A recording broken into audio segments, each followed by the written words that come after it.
The teeth, dear. The Sunday teeth. That's what's wrong. That's what gives me the trouble with my work. Make me quickly.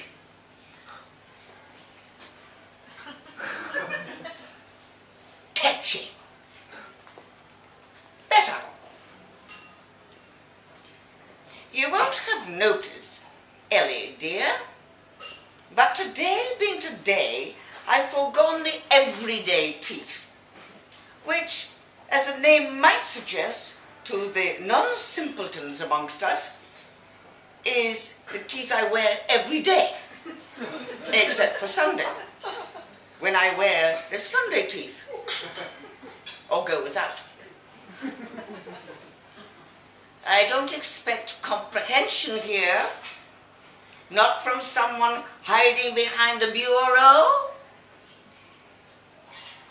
waiting to be enticed out with jelly babies. Jelly baby? One girl. One! Still, now I can see you at last. Where was I? Teeth. The Sunday teeth are whiter and fill out my face more, but they're too narrow at the bottom, so I have to stick to a sucking smile, a diet of jelly babies and rice pudding to maintain my dignity. And dignity is not something in oversupply here. Forgive me, dear child. You don't visit often enough. So when you do, I feel I must tell you all I can, no matter how little sense it makes to you. We don't have much time left. I've calculated, and it adds up to very little indeed. So listen to your grandma, great-grandma.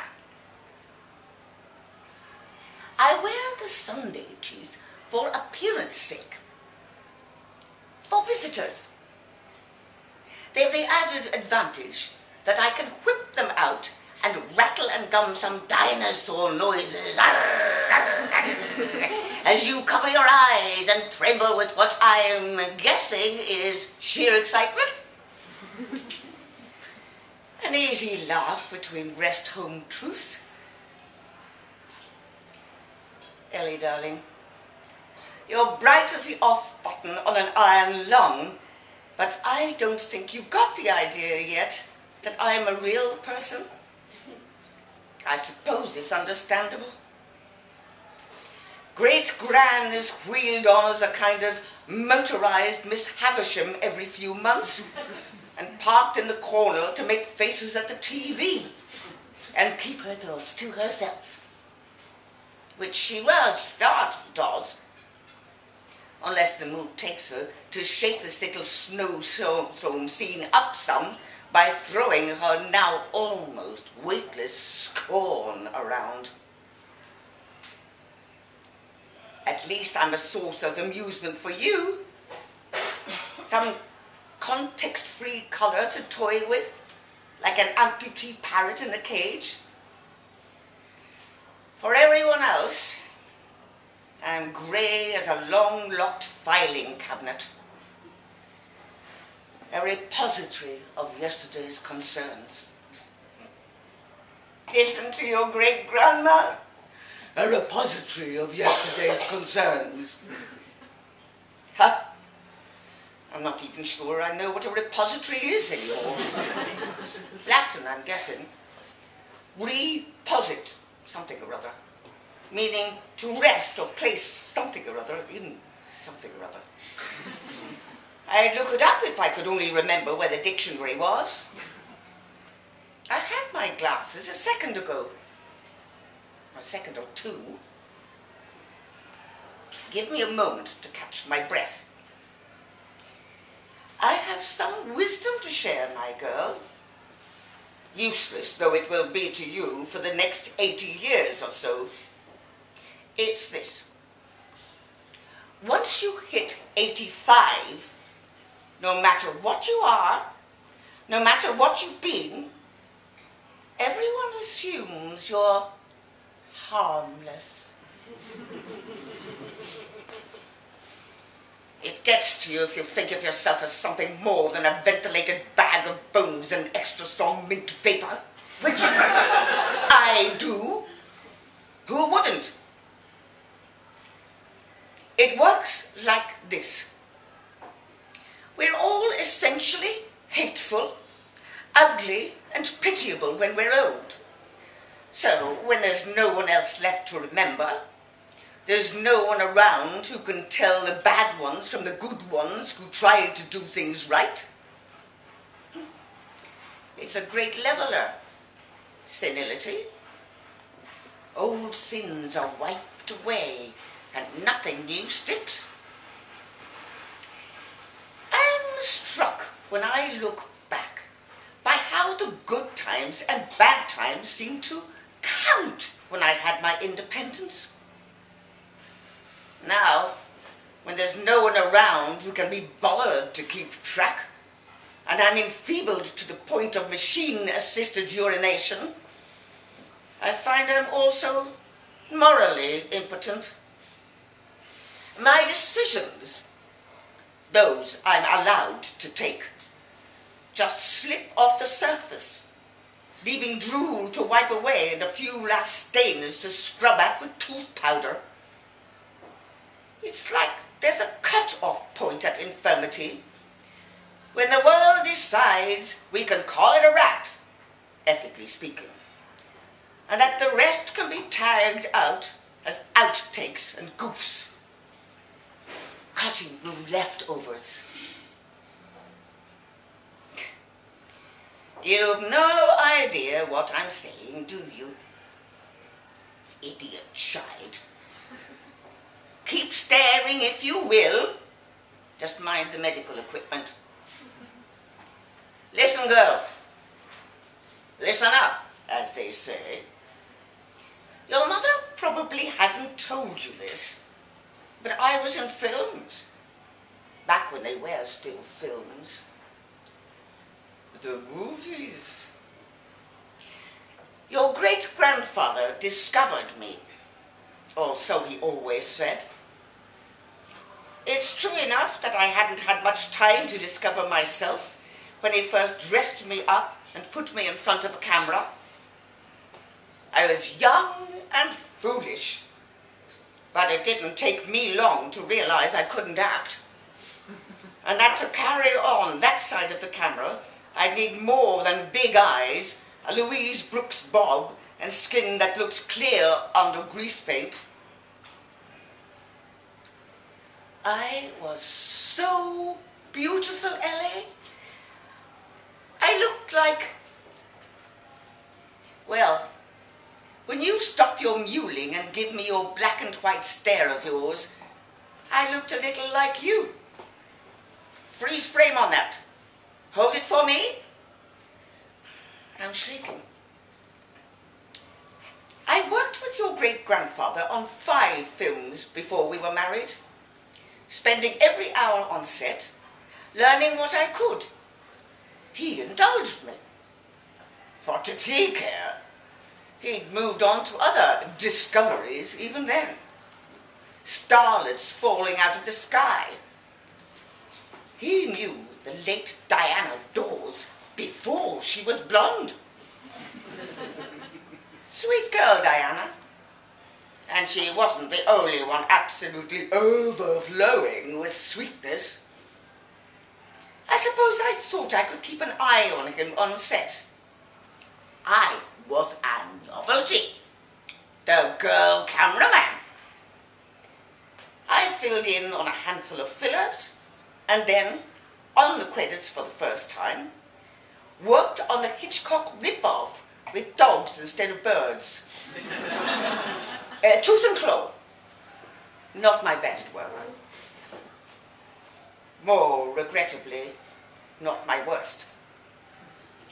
Look on my works, ye mighty, and despair. Weepies. An early Doctor Who or two, and a handful of features whose most memorable scene was the oiled-up hunk hitting the gong. Gaumont, J. Arthur Rank. Scraps from Rediffusion, later the BBC.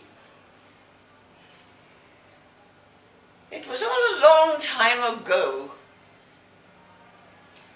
Your great-grandfather was young and handsome, and then old and tiresome, and will always remain that way in my heart.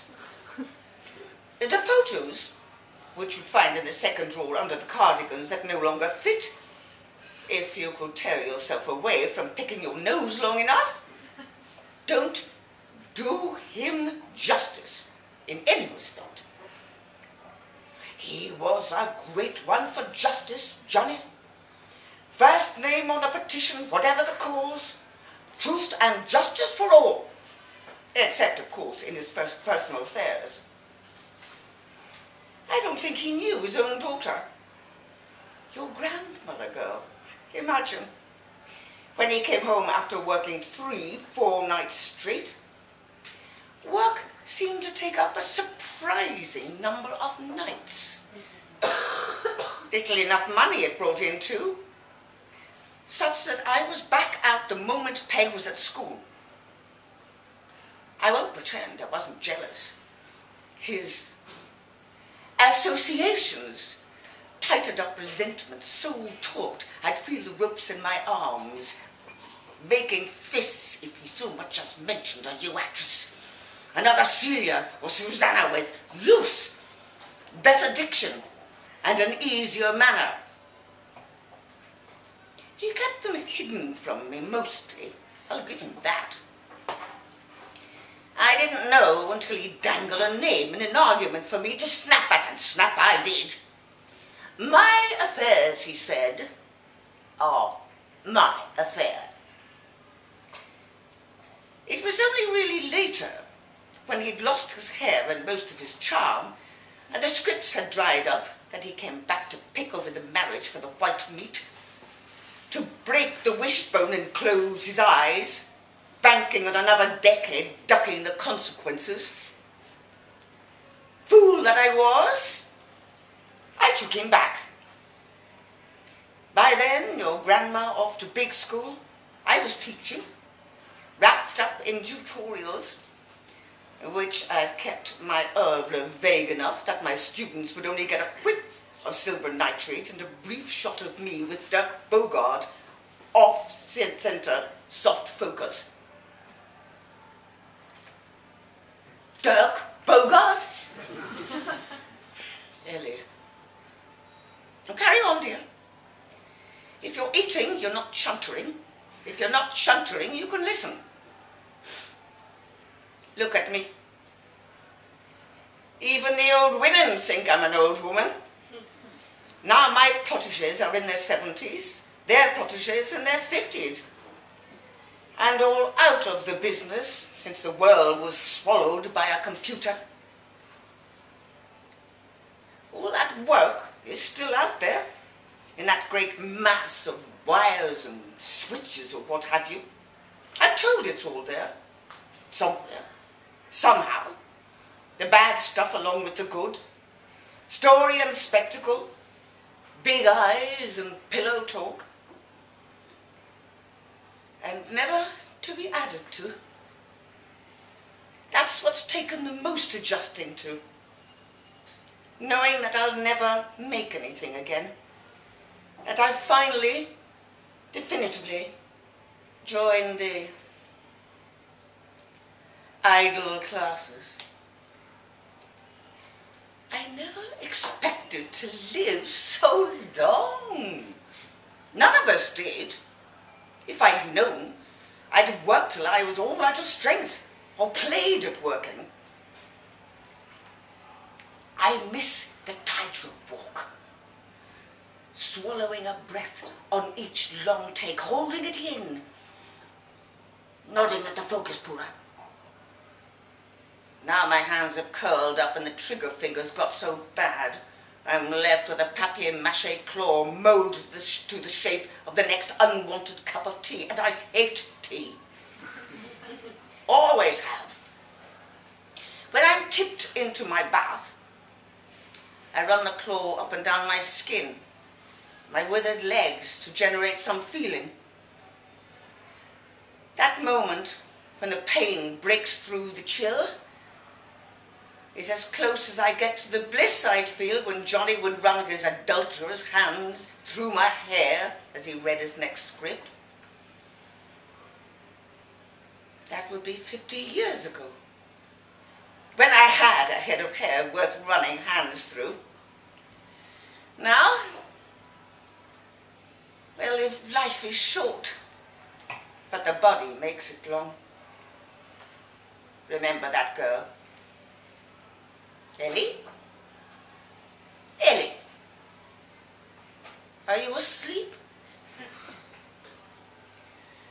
I live, for a while at least. Your great-grandfather's last indiscretion hurt the most. He was sick by then, but he'd still outlasted your poor grandmother.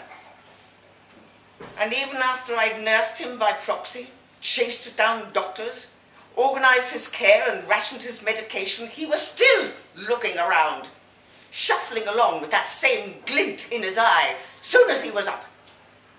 The last was another younger woman, but not by much. When she came calling, I knew. Though nothing was said, I knew. I had it then. 60 years of it.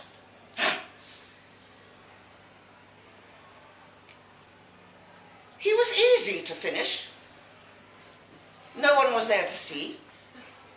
He barely struggled, hardly kicked as I put what weight I had left on the pillow and spat out all the names I could remember, every starlet and Diana friggin' Dawes, until the coughing got me and left me rattling each breath.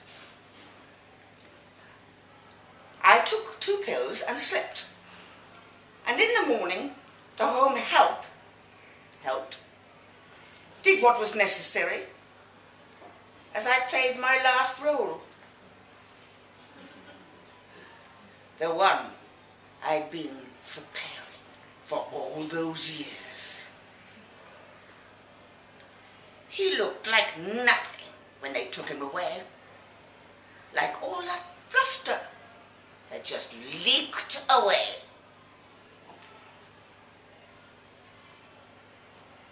I suppose this is a confession of sorts. Me, the silent old lady with the perfect white smile. It was me who killed him. Harmless? Ah. One last storyboard with the moral grease pencil. One last scene that turned out my way. Ellie, I'm tired. Come here. Come to your great-grandma. We're almost out of time, girl. A few minutes here and there for how much longer? A year? Maybe 18 months? Then it's Sunday, teeth in, and curtains drawn for whatever's next. We'll just have to see, won't we? Jelly baby?